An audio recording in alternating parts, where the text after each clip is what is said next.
지난 무더위 속에 어떻게 지내셨습니까? 평안하셨습니까? 예, 아주 더워서 정말 너무 힘든 시간 속에서 또 아침 저녁으로 또 서늘한 바람이 좀 들어와서 너무나 감사합니다. 예, 다들 건강하신 모습으로 주님의 전에서 뵙게 돼서 너무나 함께 감사를 드립니다.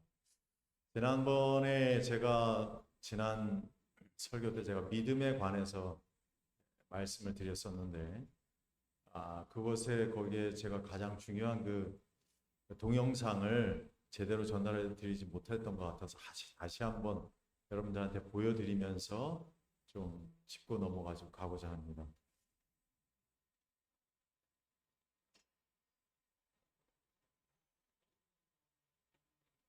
영상은 잘 되는데 소리가 안 돼서 제가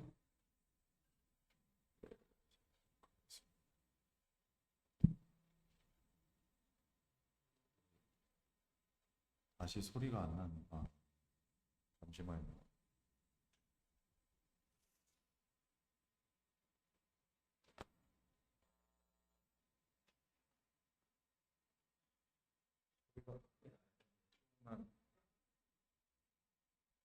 양해를 구합니다.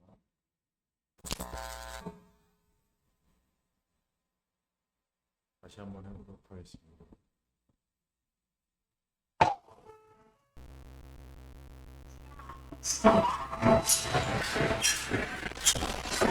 우리는 먼저 특별한 상황 속으로 들어갈 겁니다. 여기 우리들의 모습이 있습니다.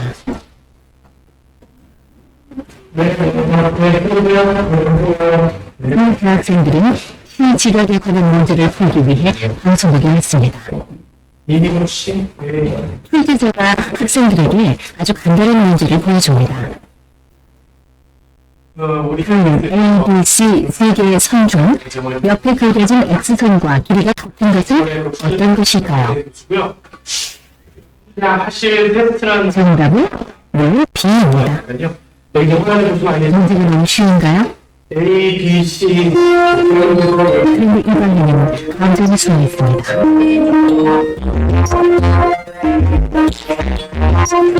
마지막 의자에 앉은 훌륭히 뺀 나머지 6명은 실험을 도와주러 온 연기자들.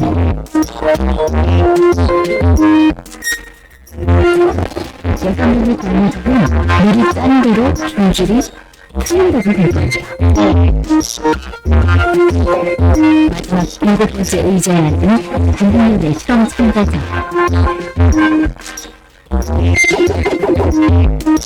그들은 과연 소신껏 정답을 맞을 수 있을까요?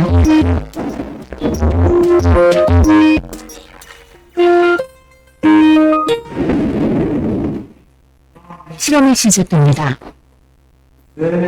방에 들어온 동환 씨는 아무것도 모른 채 출제자가 시키는 대로 마지막 7번째 의자에 앉습니다.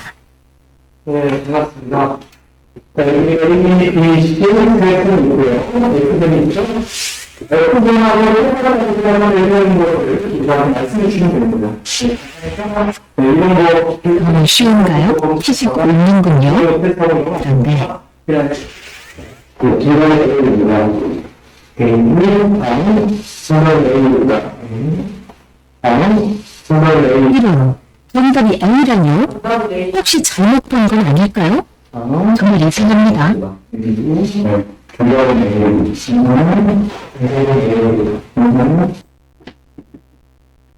이제 마지막 동환 씨가 답할 차례.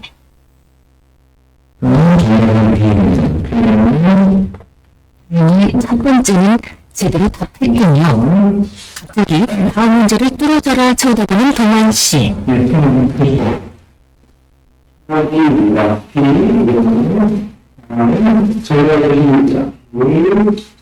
이번에도 틀린다고 말하는 사람들. 이상한지 자꾸 동환 씨가 옆 사람들을 흘립 쳐다봅니다. 또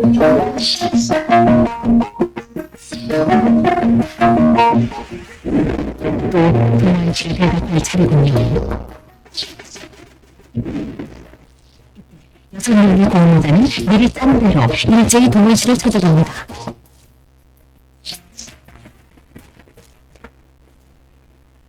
과연 동원 씨는 이 압박을 이겨내고 정답을 말할 수 있을까요?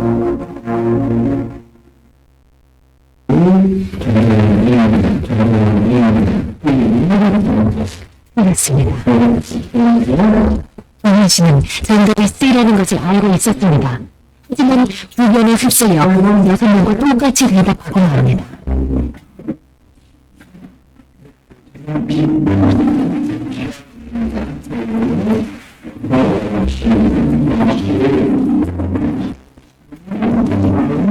네, 1의 싸움. 이번에도 전실 너무나 쉽게 벌어졌습니다. 실험이 끝나고 이제야 상황 파악한 동환 씨.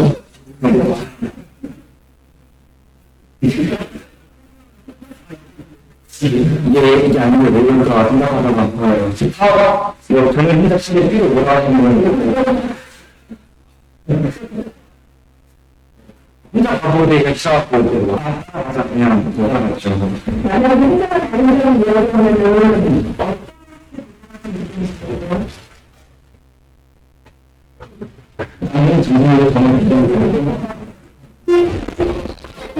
그렇다면 이 마지막 7번째 의자에 몇 명을 더 합쳐보겠습니다.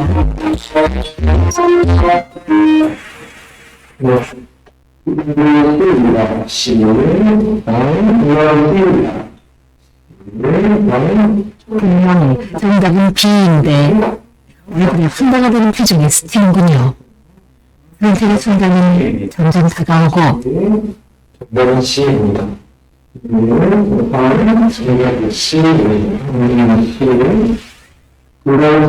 결국 이 마지막 의자에 앉았던 사람들 중 70%가 보이지 않는 압력에 굴곡해 어쩌고니 없게도 틀린 답에 따라하고 말았습니다. 정답은 C입니다. 정답은 C입니다.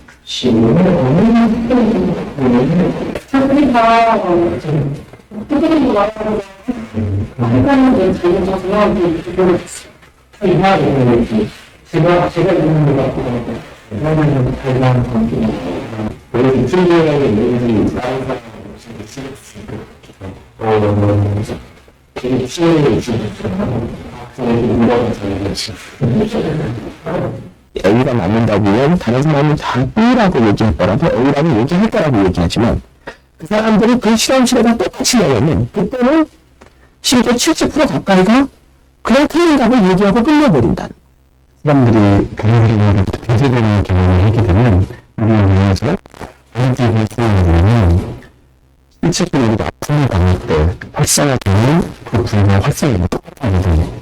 그런데 무엇을 보면 인간은 기본적으로 다른 사람들과 관계를 맺고 그 사람들 속에 포함되는 아주 강력한 관계가 있다는 거죠.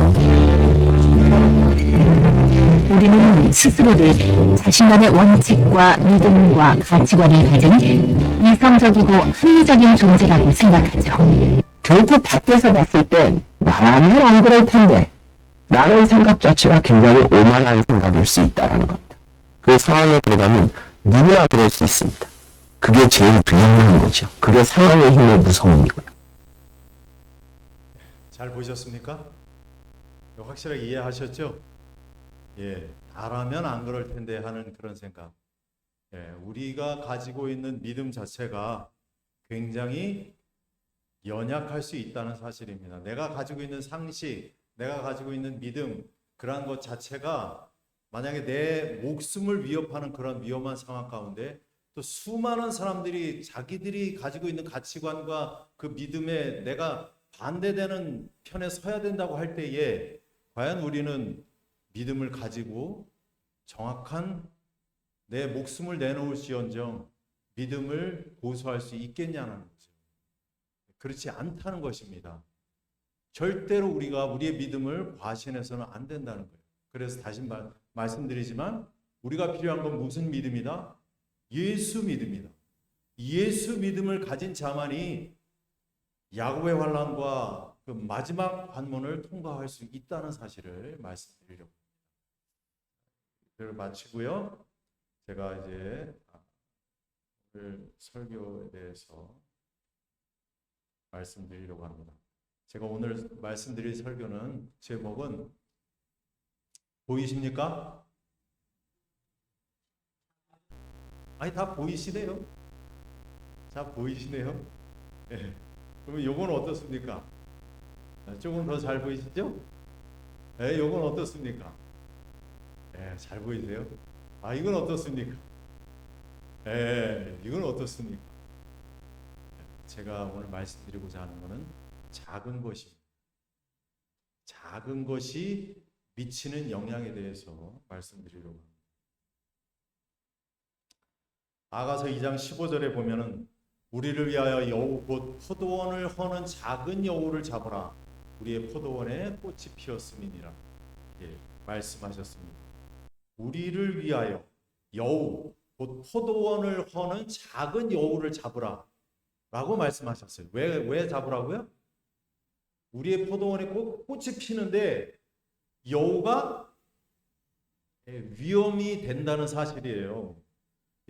팔레스타인의 여우는 종종 포도원에 굴에 서식하면서 봄철 포도나무에 싹이 돋고 꽃이 필 무렵 포도원을 돌아다니면서 포도나무를 갉아먹고 해친다는 거예요. 그래서 포도가 열리지 않도록 그렇게 아주 해충과 같은 역할을 하기 때문에 그 여우를 잡으라는 그러한 거예요. 근데 그 여우가 어떻다? 작은 여우라는 것입니다. 큰 사막을 마침내 횡단한 사람에게 기자가 묻습니다. 사막을 횡단할 때 무엇이 가장 힘들었습니까? 한낮에 뜨거운 태양이었습니까? 아니면 밤중에 추위였습니까? 혹시 모래바람이었나요? 그렇게 물어봤어요. 기자가. 그럴 때 그가 무슨 대답을 했을까요?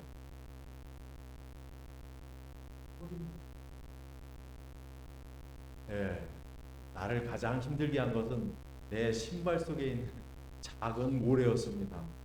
그 모래가 나를 굉장히 더 피곤하게 만들었다는 사실이죠. 누가복음 16장 10절에 있는 말씀 다 같이 읽어보도록 하시겠습니다. 시작. 지극히 작은 것에 충성된 자는 큰 것에도 충성되고 지극히 작은 것에 불의한 자는 큰 것에도 불의하니라. 하나님께서는 지극히 작은 것에 충성되라고 그렇게 말씀하셨어요. 그러면 우리가 작은 것이 무엇이며 그것이 어떤 영향을 미치는지 우리가 좀 생각해 보고자 합니다. 지극히 작은 것은 모든 것의 출발점을 말하고 있습니다. 모든 것의 출발점. 이것은 마음에 있어서 동기를 말하는 것입니다. 그 동기를 통하여서 내 행위로 나타나고 그 내 행위로 말미암아 크나큰 파장이 다른 사람에게 전해지면서 크나큰 파장을 일으킬 수 있다는 사실을 말하고 있는 것이죠. 그래서 동기의 어떠함이 그 일의 성공과 패배를 가름한다는 것입니다.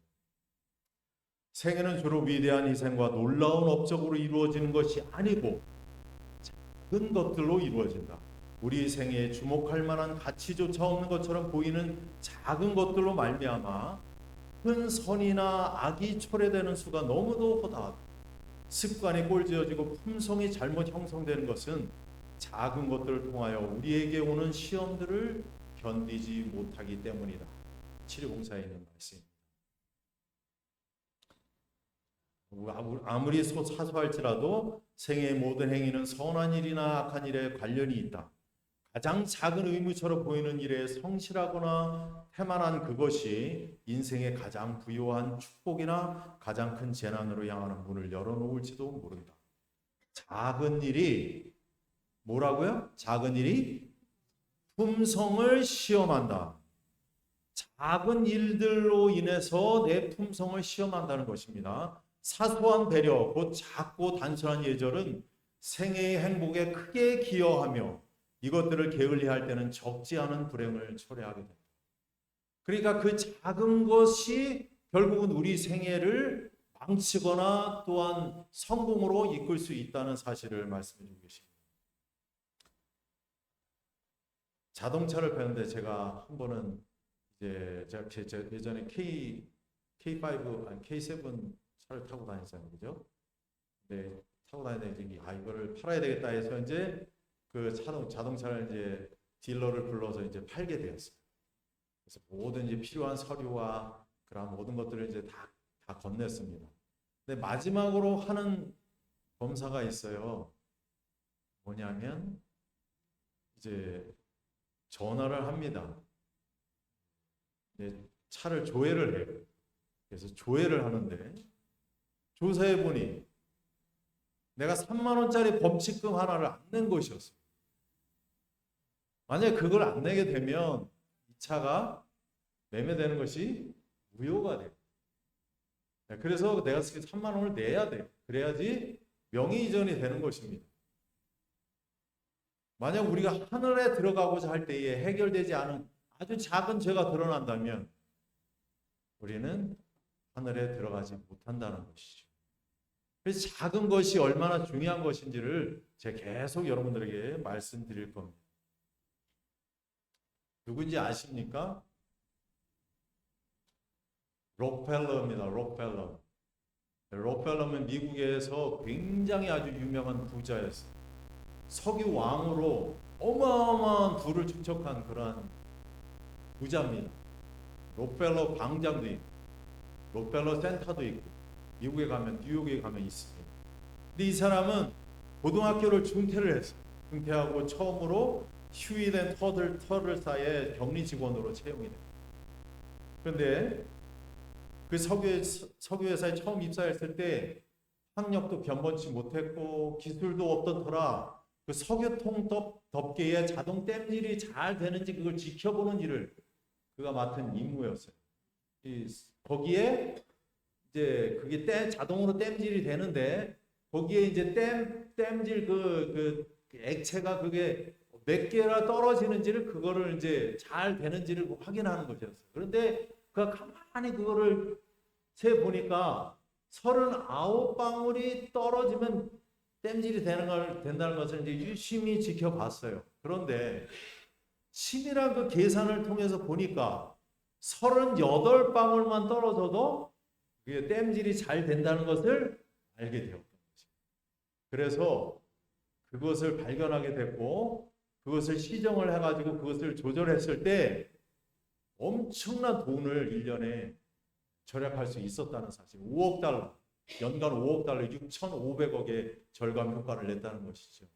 바로 그가 석유왕의 신호탄 터트린 그러한 첫 그 성공작 시작이었다는 것입니다. 그래서 작은 것 하나를 그가 충실히 해냈을 때에 아주 유심히 보고 그것을 잘 해결했을 때에 그는 큰 것에도 그가 성공을 할 수 있었다는 사실이죠. 파이프인과 머리 그물 이야기.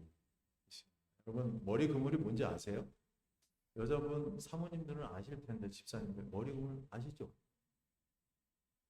보여드리겠습니다. 요거예요. 그죠? 네. 이겁니다. 이게 머리 그물이. 예전엔 여성들이 이런 건 많이 했는가? 화이트부인도 그걸 했다는 것이에요. 화이트 장로가 죽은 후 오래지 않아 화이트부인은 헬스버그 대학 근처에서 살았다.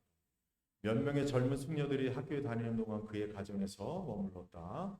그 당시에는 머리에 간단한 그물을 써서 종일토록 머리를 깨끗하고 단정하게 하는 것이 습관으로 되어 있었다. 오늘날 이 소녀들 중 하나가 그러니까 소녀들이 이 화이트 장로가 죽은 후에 화이트 부인의 저택에 가서 같이 기거를 한 거예요. 학생들이었습니다. 여기 이 소녀 중 하나가 화이트 부인의 방을 지나다가 잘 만들어진 머리 그물을 보았는데 그것을 그가 갖고자 합니다. 갖고 싶어서 그것을 놓쳐서는 안 되겠다고 생각해서 그는 그것을 취하여다가 그의 트렁크를 열고 그의 그 꼭대기에다 넣어두었습니다. 조금 후에 외출을 하기 위해서 옷을 입으면서 화이트 부인은 그의 머리 그물을 살폈는데 보이지가 않는 것이었어요. 어디가 있나? 어디가 있지? 그래서 계속 찾아봤는데 찾을 수가 없었습니다.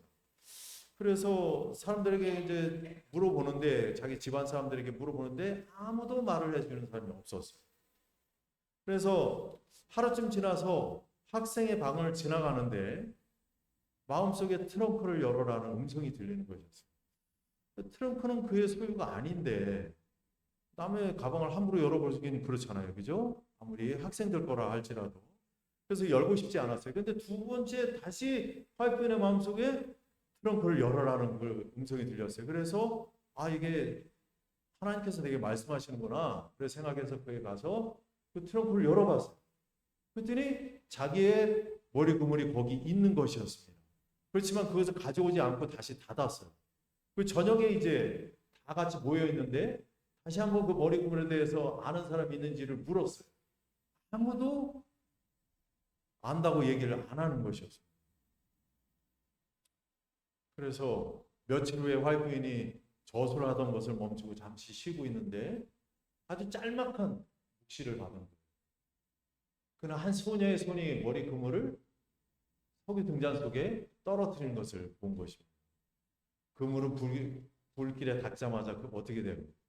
싹 사그러져 버리잖아요. 그죠? 그것이 묵시의 끝이었어요. 그 장면을 보게 된 것이었습니다.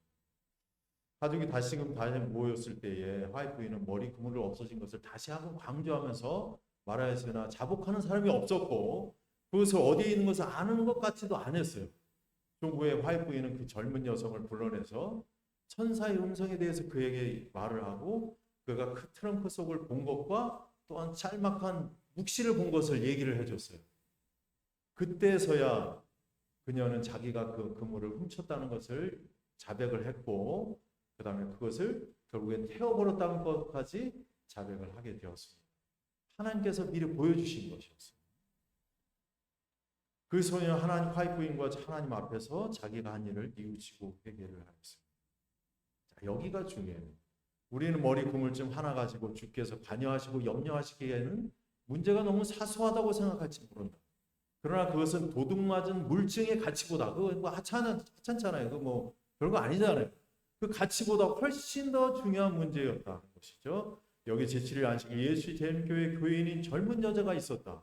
그는 자기가 스스로 옳다고 생각하였으나 그는 자신의 품성 속에 있는 결함을 알지 못하였다. 그는 자기를 도둑질하게 하고 속이게 한 그 이기심이 자기의 품성 중에 있음을 깨닫게 되었다. 깨닫지 못하였다. 이제 그가 작은 일들이 얼마나 중요하다는 얼마나 중요한가? 하나님께서 머리 그물 때문에 지상에 있는 당신의 바쁜 사자에게 저술하느라고 바쁜 그 사자에게 와이프인에게 묵시를 주실 정도로 중요하다는 것을 깨달았을 때에 이 여성은 그 문제의 참 가치를 깨닫기 시작하였다. 그래서 이 경험은 그의 생애의 전환점이 되어 그녀는 깨끗하고 언행일치한 그리스도인 생활을 보냈다. 작은 일이었지만 하나님께서 그 일을 해결하기 위해서 그 영혼을 구원하시기 위해서 어떻게 해요? 와이프인에게 묵시까지 보내셨다는 사실.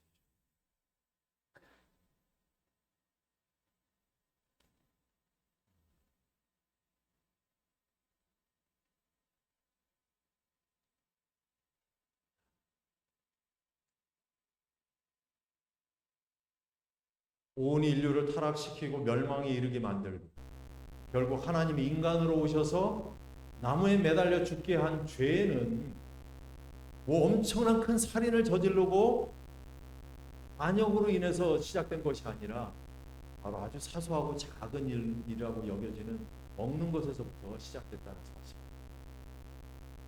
그래서 유혹에 빠져 한 가지 작은 행동으로 하나님의 명령을 거스려 보기에 아름답고 먹음직스러운 나무에서 따먹은 짓은 우리의 첫 부모들에게 작은 일처럼 보인다. 범죄자에게 이것은 작은 행동에 불과하지만 그것은 하나님께 대한 저들의 충성심을 파괴하고 세상을 멸망시킨 저주와 죄악의 홍수가 밀어 닥치도록 했다. 유혹의 순간에 한 가지 과오로부터 결실을 맺는 무서운 결과에 대해 그가 알 수 있겠다. 그러니까 지금 우리가 겪고 있는 이러한 수많은 재난들과 전쟁의 소식들과 전쟁으로 인해서 수많은 생명들이 아주 그냥 하나의 벌레처럼 그냥 죽어져가는 이러한 그 엄청난 그러한 그 죄의 결과들이 바로 작은 것, 한 가지 따먹는 그것에서 먹는 것 그 하나의 위반한 그 사실에서부터 시작됐다는 사실. 죄를 이루는 것은 큰 불순종의 행위가 아니고 지극히 작은 것에서 하나님이 나타낸 뜻과 충돌을 빚는 것이다. 왜냐하면 이것은 사람이 아직 죄와 교통하고 있다는 것을 보여주기 때문이다. 마음은 섬기는 바에 따라 나누어진다. 내 마음 가운데 아직도 내가 포기하지 못하고 간직하고 있는 작은 것들이 결국은 내 운명을 결정할 수 있다는 사실입니다. 여기 얼마나 작은 것이 얼마나 중요한 것인지 보여드리도록 하겠습니다. 동묘연 아시죠? 이건 또 안 나오네. 요새는 괜찮지. 대통령이라든지 대통령이냐. 그런 거 투방 많이 받았겠구나. 그동안 친구들한테 많이 안 터졌냐? 요새는 괜찮지. 대통령이라든지 꼭 대통령 아니라도 훌륭한 사람이 되기 위해서는 작은 일을 열심히 해야 돼. 작은 일을 소중하게. 작은 것. 우선 정말 신분부터 선생님 말씀부터 또 신발 탁 벗고 방에 올라갈 때 신발 정돈하는 것부터 그지? 뭐든지 잘해야 작은 일을 잘해야 큰 일을 맡겨주거든. 그지? 작은 일을 훌륭하게 잘하는 어린이가 되면 사람들이 자꾸만 큰 일을 맡겨요. 엄마도 큰 일을 맡기고 선생님도 큰 일을 맡기고 나중엔 또 이웃 사람들이 큰 일을 자꾸 맡으라 해. 그거 잘하면 자꾸 큰 일을 맡겨. 그래서 동네 일장하다가 장관한 사람도 있고 그렇다. 그치? 작은 일 열심히 해라.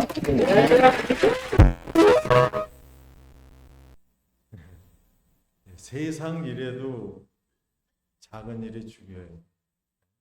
인생의 성공은 세상에서 작은 일이라고 칭하는 것들을 신실히 주의하여 실천하는 데 있다.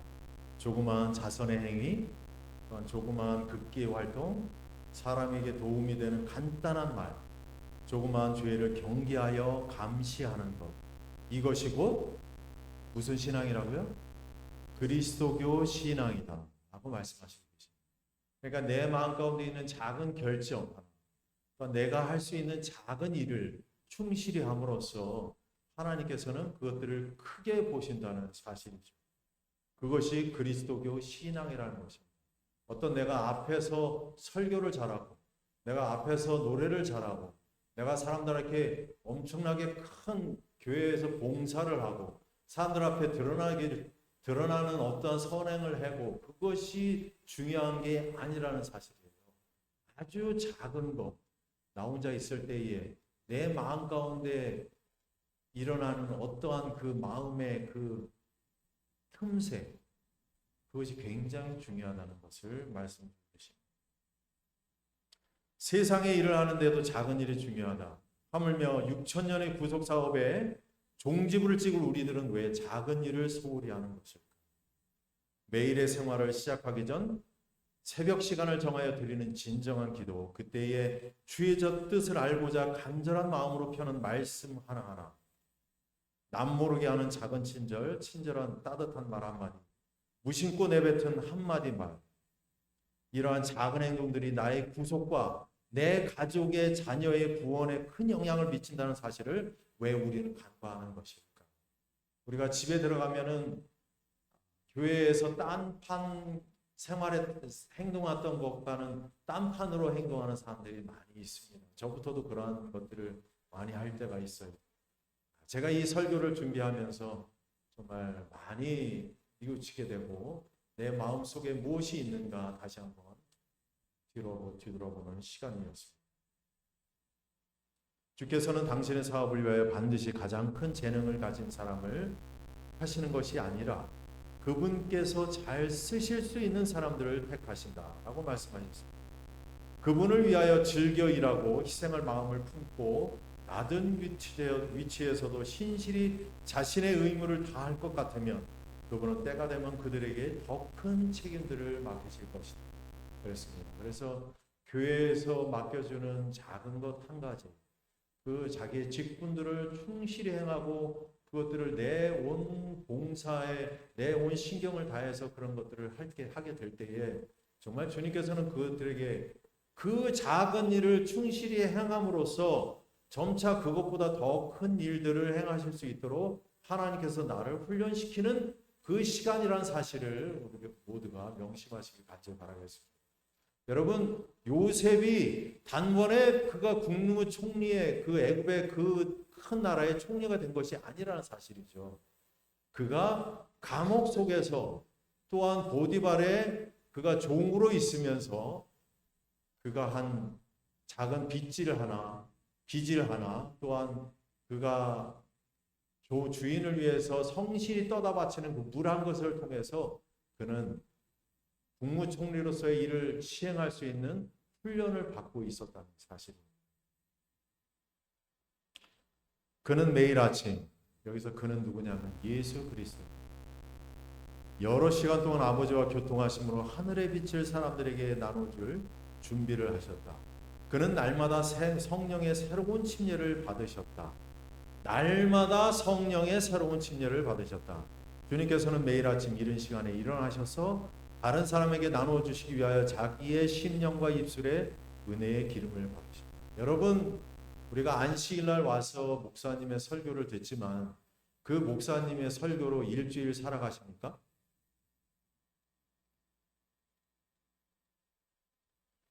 예? 제가 기도 속에서 그러한 기도들을 여러 번 들어본 일이 있기 때문에 여러분들에게 말씀드립니다.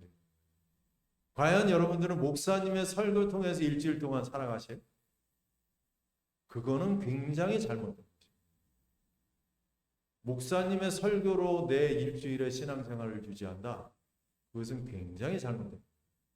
여러분들의 매일의 하루에 시작하는 그 새벽 아침에 여러분들은 과연 기도와 말씀으로 하루를 시작하고 계십니까? 그렇다면 얼마만큼의 그 기도와 말씀을 할애함으로써 하루를 시작하십니까? 여러분, 우리는요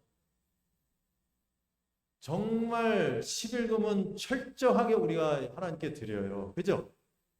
철저하게 구별해서 하나님께 11금은 드리지만 과연 여러분들은 하나님께서 우리에게 베풀어 주신 24시간의 그 11금, 그 11시간은 10분의 1시간은 얼마만큼 하나님께 드립니까?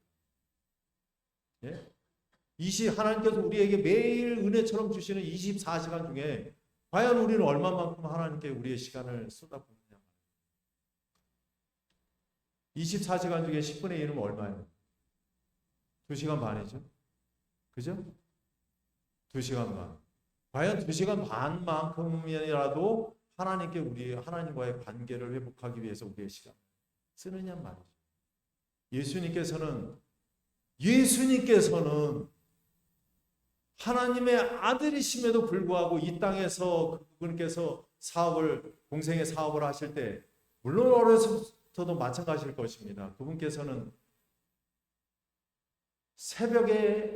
이른 새벽에 나눠주시기 위해서 그분께서 하나님으로부터의 그 빛을 받아서 나눠주시기 위해서 그 하나님과의 관계를 올바로 쓰시는데 그분의 시간을 할애하셨다는 사실이죠. 그런데 과연 우리들은 얼마나 시간을 할애하고 있습니까? 아침에 그리스도인이 맨 먼저 생각해야 할 것은 하나님께 대한 것이어야 한다. 세속적 사업과 자신의 이익은 2차적인 것이 되어야 한다. 여러분, 저는요, 저도 그 시간을 만들지 못해서 정말 제가 그리스도인이라고 말하기가 부끄러운 적이 많이 있었습니다. 그렇지만은 제가 이 중요성을 깨닫고 난 후부터는 새벽 시간을 정말 구별해서 하나님께 드리려고 하고, 그 시간에 다른 것보다도 내가 눈 뜨면서 내가 기도를 시작해서 말씀으로써 내 하루를 시작하고 있습니다.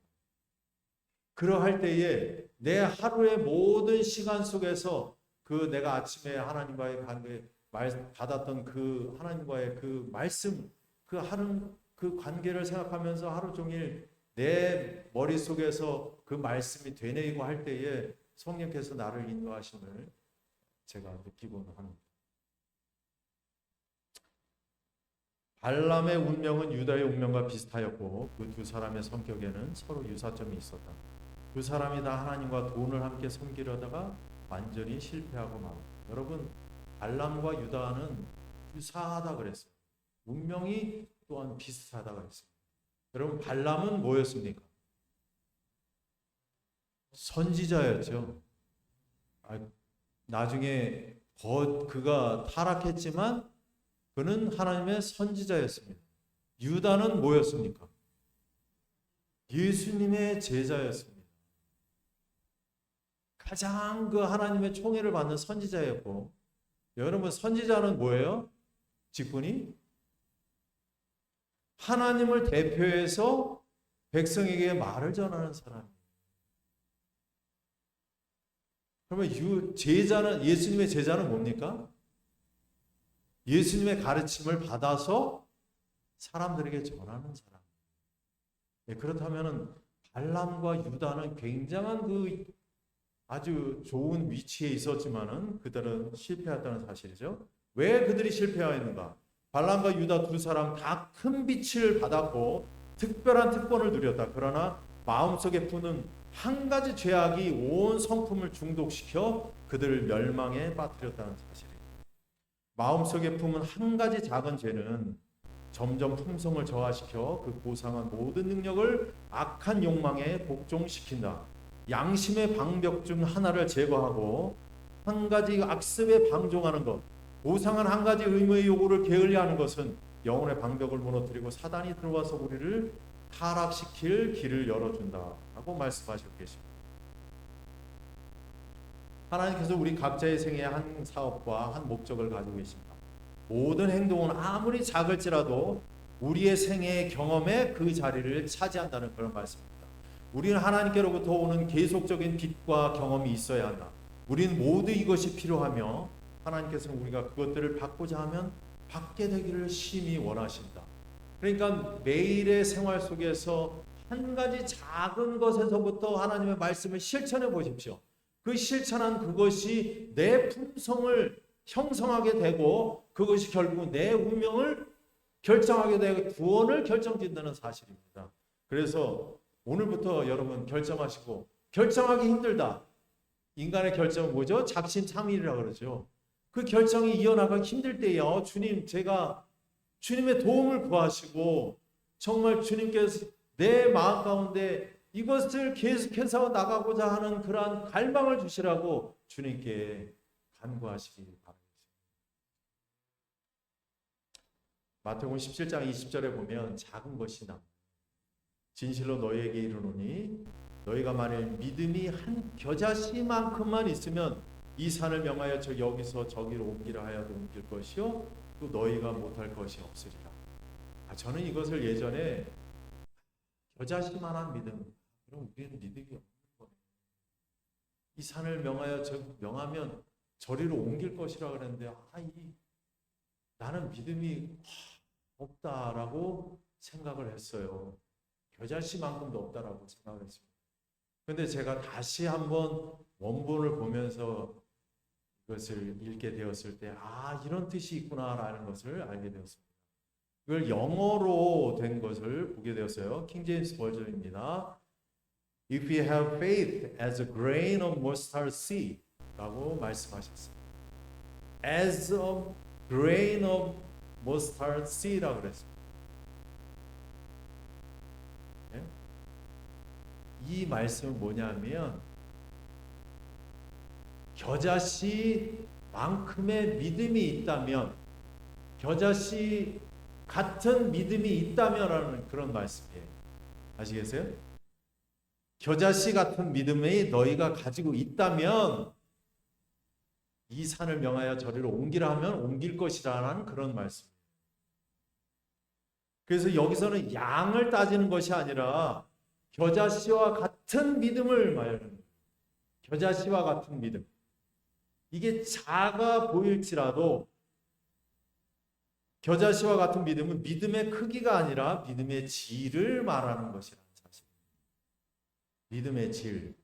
그 겨자씨 속에 여러분, 겨자씨가 뭐가 있어요? 그 안에? 아무리 작다 할지라도 그 안에 생명이 있어요. 생명. 그래서 요한일서 5장 12절에 뭐라고 말씀하셨어요? 아들이 있는 자에게는 생명이 있고 하나님의 아들이 없는 자에게는 생명이 없느니라 말씀이에요. 그래서 생명이 있는 그 믿음이 중요하다는 사실입니다. 생명이 있는 믿음. 네, 그것을 말씀하고 계시는 사실이죠. 그래서 겨자씨는 비록 작은 것이지만 그 안에는 생명이 있다는 사실이에요. 그 생명이 있을 때에 그 안에서 그것이 자라날 수가 있고 그것이 열매를 맺을 수 있다는 사실을 말씀해 주고 계신다는 사실이죠. 생명이 있는 씨가 내 마음과 내 밭에 심어지면 그것은 발아할 것이고 자라나서 열매를 맺을 것이라는 사실입니다. 그래서 여러분 작고 은밀한 죄에서 다시 한번 말씀드리겠습니다. 작고 은밀한 죄. 과연 이것은 무엇일까? 작고 은밀한 죄. 작다는 것은 잘 수면 위로 드러나지 않으니까 내가 보기에 작다고 생각할 수 있다는 것입니다. 잘 드러나지 않으니까 이것은 작은 죄라 내가 굉장히 터부시할 수 있다는 사실. 개념치 않다는 사실이죠.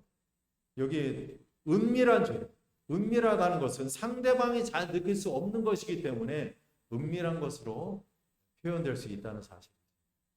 그래서 내 안에 있는 작고 은밀한 죄는 상대방이 알 수도 없고 내가 잘 느끼지도 못하는 것이기 때문에 작고 은밀한 죄라는 사실이에요.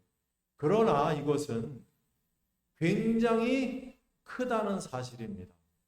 바로 여러분들과 누구나 가지고 있는 이 죄라는 사실. 그것이 뭐냐면은 누구나 내 안에 있는 내 안에 내재 있는 바로 내 자아라는 사실. 그 자아가 얼마나 큰 것이라는 사실을 우리가 깨달아야 된다는 사실입니다. 마태복음 7장 16절에 있는 보면은 그런 말씀이 있어요. 그의 열매로 그들을 알지니 가시나무에서 포도나무를 또는 엉겅퀴에서 무화과나무를 따겠느냐? 이와 같이 좋은 나무마다 아름다운 열매를 맺고 못된 나무가 나쁜 열매를 맺나니 좋은 나무가 나쁜 열매를 맺을 수 없고 못된 나무가 아름다운 열매를 맺을 수 없느니라 라고 말씀하셨어요. 그러니까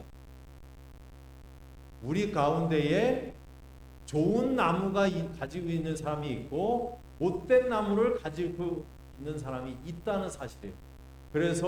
그런데 우리는 못된 나무를 가지고 있음에도 좋은 열매를 맺으려고 한다는 사실입니다.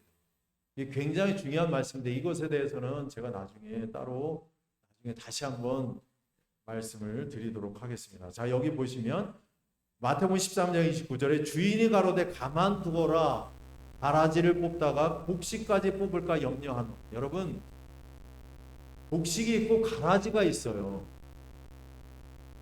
곡식이 있고 가라지가 있습니다. 곡식이 가라지가 되는 것이 아니고 가라지가 곡식이 되는 것이 아니에요. 곡식은 곡식이고 가라지는 가라지라는 것입니다. 우리의 마음 가운데 그렇다는 사실이에요. 네? 곡식과 가라지는 성질 자체가 틀려요. 그죠? 여러분 비슷하게 보이는 가라지가 있죠? 벼밭에 뭐가 있어요? 피 있죠? 그것은 비슷하게 보이지만 뭐예요? 가라지예요. 그죠? 전혀 다른 성질의 것이라는 사실이죠. 여기 보면은 누가복음 3장 17절에 보면은 뭐가 있냐면 알곡이 있고 쭉정이가 있어요. 알곡과 쭉정이는 어떻습니까? 성질은 약간 같지만 쭉정이는 거두지 않습니다. 그죠? 알곡만 거둔다는 사실이죠. 자, 제가 이것에 대해서 지금 시간이 없기 때문에 그냥 넘어가지만 굉장히 중요합니다. 우리의 마음속에 과연 나는 못된 나무냐? 좋은 나무냐? 과연 나는 가라지냐? 곡식이냐? 과연 나는 쭉정이냐? 곡식이냐? 이것을 분별할 수 있는 분별력이 있어야 된다는 사실입니다. 그래서 하나님께서 뭐라고 말씀하셨어요? 안약을 사서 발라 분별하라. 내 마음이 어떤 상태에 있는지 시험해보고 확증하라고 말씀하시는 것입니다. 그래서 자 여러분 돌배나무에 거름을 많이 주고 고엽나무 있잖아요. 고엽나무에 거름을 많이 주고 그 다음에 전정을 잘하고 하면 그게 큰 배가 열립니까 거기서? 절대로 안 열린다는 사실이죠. 고엽나무에 잘 가꾸고 잘 한다 거름을 많이 준다고 해서 거기서 아주 거봉이 달려 이제 대봉이 달립니까? 절대 그렇지 않아요. 아무리 잘 가꾸고 해도 고엽나무는 고엽나무예요. 그죠? 예, 여러분 우리의 마음 가운데에 내 자아가 그 고엽나무가 좋은 그 대봉나무로 바뀌려면 어떻게 해야 됩니까? 나무를 죽여버려야 돼요. 그죠? 나무를 죽이고 새로운 대봉나무를 심어야 된다는 사실이에요. 우리의 마음 가운데 자아가 있는 한은 우리는 결코 좋은 나무가 될 수 없다는 사실을 우리가 인식해야 됩니다. 내가 이렇게 교회 잘 다니고 신앙생활 열심히 한다고 해서 내가 좋은 나무로 바뀌는 게 아니에요. 좋은 열매를 맺을 수 있는 게 아닙니다. 내 마음 가운데 내 자아를 완전히 주님께 오로지 내려놓고 완전히 그래서 자기 십자가를 지고 죽어야 된다는 사실. 예수님께서 십자가에 죽으신 것처럼 자기 십자가를 죽을 때에 그리고 예수 그리스도께서 내 마음 가운데 들어오셔서 좋은 나무로서 씨가 그 발화할 때에 그것은 커서 성령의 열매를 맺을 수 있다는 사실을 말씀해 줍니다. 넘어가겠습니다. 중요한데 이 말씀을 말씀드리겠습니다. 자아를 위하여 사는 그리스도인, 여기 주목하여 보시기 바랍니다. 자아를 위하여 사는 그리스도인들은 그들의 구속주께 욕을 돌리고 있다. 겉으로는 혹 그들이 주님을 매우 열심히 섬길지 모르지만 그들은 자신들이 하는 모든 일에다 뭘 짜서 넣는다고요? 자아라는 씨를 섞어 짠. 그래서 누가 내가 교회에서 무슨 일을 하면 누가 알아주길 바래요. 누가 이렇게 칭찬하면 내 기분이 으쓱해져요. 누가 이런 걸 했습니다. 헌금을 많이 했습니다. 뭘 하셨습니다. 그러면 여러분 박수 쳐주세요. 박수 치면 좋아하죠. 내 자아를 거기에다 시일에 섞어서 하는 거예요. 그들이 내가 그렇지만 알아주지 않을 때 어떻습니까? 서운해. 다시 안 해. 알아주지도 않아. 안 해. 해봤자 알아주지도 않아. 그런다는 사실. 그들이 이기심이라는 씨앗을 뿌리기 때문에 마침내 썩어질 것을 거두어야 합니다. 자아봉사는 그 모습이 다양하다. 그 모습 중 어떤 것은 별 해롭지 않은 것처럼 보인다. 표면적으로는 착한 척하면 진짜 착한 사람으로 보이게 하지만 주께 영광을 돌리지는 못한다. 그들의 봉사로 인해서 하나님의 사업은 방해를 받는다. 그리스도는 나와 함께 아니하는 자는 나를 반대하는 자요 나와 함께 모으지 아니하는 자는 해치는 자니라고 말씀하신다. 그래서 왼편에 있는 사람들이 뭐라 그랬어요? 내가 우리가 감옥에 있는 자를 돌아보고 가난한 자를 도와주고 우리가 언제 주님께 베풀지 않았습니까? 그렇지만은 누가요? 그들은 뭐예요? 예수님께서는 나는 너희를 알지 못한다 라고 말씀하셨지 않습니까? 그것이 딱 라오디게아 교인들의 그 상태입니다. 그래서 여러분 제가 참 유명한 이제 화가의 그림이 있어요. 벌작 그림이 있어요. 자, 화가의 그 벌작 그림이 있습니다. 정말 그 그림이 얼마나 비싸요? 하나에 한 점에 피카소 또 누구 있습니까? 또 유명한 화가 누가 있죠? 갑자기 생각이 안 나요. 피카소 또 레오나르도 다빈치도 그림을 그렸고 또 미켈란젤로도 그림을 그렸고 또 하여튼 그런 유명한 화가들이 그 그림을 내가 그린다고 한번 생각해 보세요. 잘 그릴 수 있겠습니까? 똑같이? 똑같이 그릴 수 있어요? 없어요? 없죠. 자, 그걸 잘못 그렸다고 내가 그걸 지우고 다시 그린다고 해서 내 생전에 그걸 똑같이 그릴 수 있겠습니까? 똑같이 그릴 수가 없어요. 그런데 정말 똑같이 그린 사람들이 있죠. 정말 똑같이 그린 사람들이 있어요. 정말 똑같이 그린 사람들이 있단 말이에요. 근데 그건 뭐예요? 위작이에요, 위작. 그죠? 그건 가짜예요, 가짜. 그죠? 그렇다면은, 자, 그러면은 그 유명한 화가가 와서 그 그림을 봤을 때, 이건 내가 그린 그림이 아닌데? 라고 말하는 거예요. 정말 그게 진짜가 되려면 누가 그려야 돼요?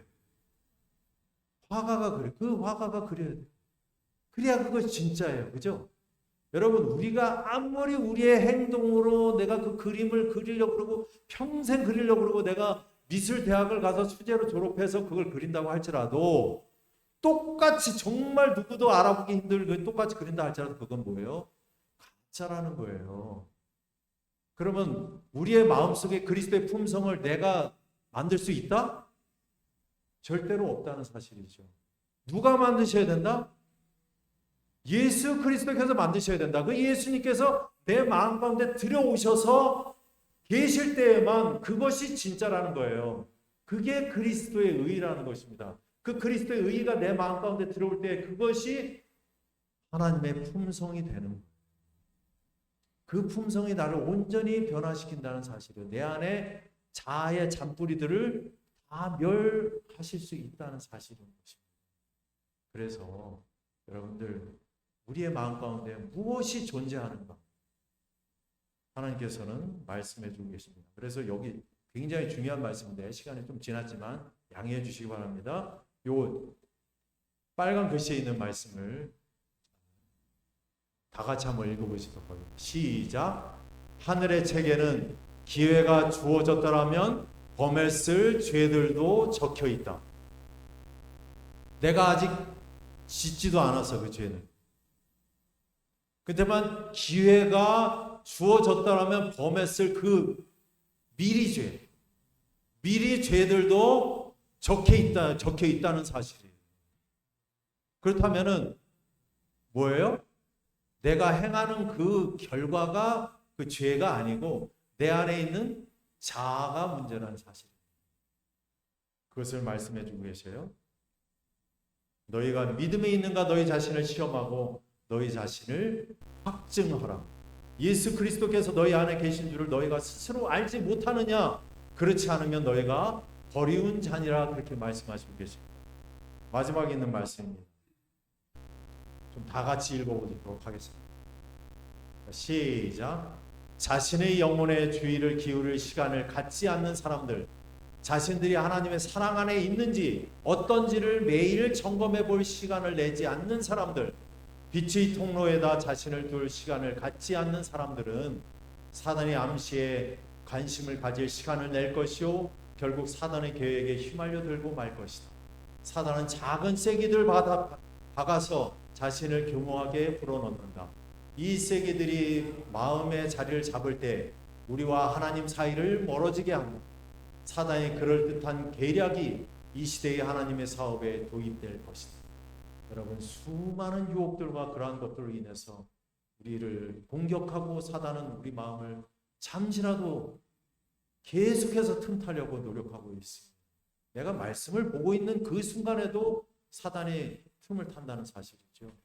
그래서 우리의 마음을 다시금 살펴보고 매일의 시간 속에서 잠시 동안 잠시 내가 숨을 쉬는 그 순간이라 할지라도 잠시 내 숨을 매 순간 쉬는 그 순간 하나마다를 정말 내가 정신을 똑바로 차리고 내 자신이 정말 내 안에 내 안에 믿음이 있는가, 그리스도께서 내 안에 거하신가, 내 자신을 시험하시면서 정말 내 자신을 매일매일 확증하는 가운데에 그리스도의 놀라운 성품이 내 안에 자리 잡도록 성화의 그러한 단계를 가시는 여러분과 제가 되길 간절히 바라면서 말씀을 마치도록 하겠습니다.